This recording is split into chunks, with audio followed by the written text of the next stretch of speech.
அண்மைச் செய்தி.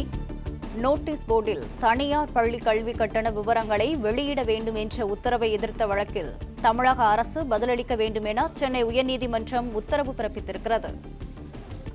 இது தொடர்பான கூடுதல் விவரங்களுடன் இணைகிறார் எமது செய்தியாளர் ஆனந்த். ஆனந்த், வணக்கம். மேலும் விவரங்களை பதிவு செய்யலாம். வணக்கம். தமிழகம் முழுவதும் உள்ள அனைத்து தனியார் பள்ளிகளும் கட்டண விகிதங்களை அந்தந்த பள்ளிகளின் இணையதளங்கள் மற்றும் அறிவிப்பு பலகைகளில் வெளியிட வேண்டும் எனதும் இது கட்டாயம் எனவும் தனியார் பள்ளிகள் இயக்குநரகம் மற்றும் தமிழ்நாடு மாநில தகவல் ஆணையம் கடந்த மே 25ஆம் தேதி உத்தரவு பிறப்பித்தது. அதன் அடிப்படையில் ஜூன் 5ஆம் தேதிக்குள் கட்டண விவரங்களை வெளியிட்டு அறிவிப்பு பலகையில் வெளியிட வேண்டும் எனவும் அனைத்து தனியார் பள்ளிகளுக்கும் அப்பள்ளியினுடைய இயக்குநரகம் கடந்த ஜூன் மாதம் 1ஆம் தேதி சுற்றறிக்கை பிறப்பித்தது.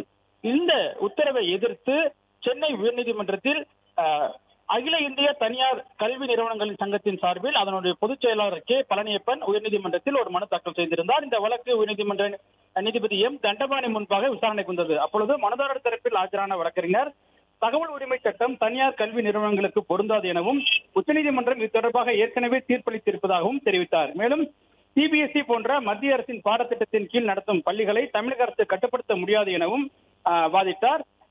அதே போன்று தமிழக அரசு தரப்பில் ஆஜராகியிருந்த வழக்கறிஞர் தகவல் ஆணைய உத்தரவின் அடிப்படையில் கல்வி கட்டணத்தை வெளியிட உத்தரவு பிறப்பிக்கப்பட்டிருப்பது எனவும் இந்த உத்தரவை எதிர்த்து தனிப்பட்ட பள்ளிகள் தான் வழக்கு தாக்கல் செய்ய முடியும் எனவும் சங்கத்தின் சார்பில் வழக்கு தாக்கல் செய்ய எந்தவிதமான விதிகளும் இல்லை எனவும் எனவே பள்ளிகள் கட்டண விவரங்களை வெளியிட வேண்டும் எனவும் வாதிடப்பட்டது.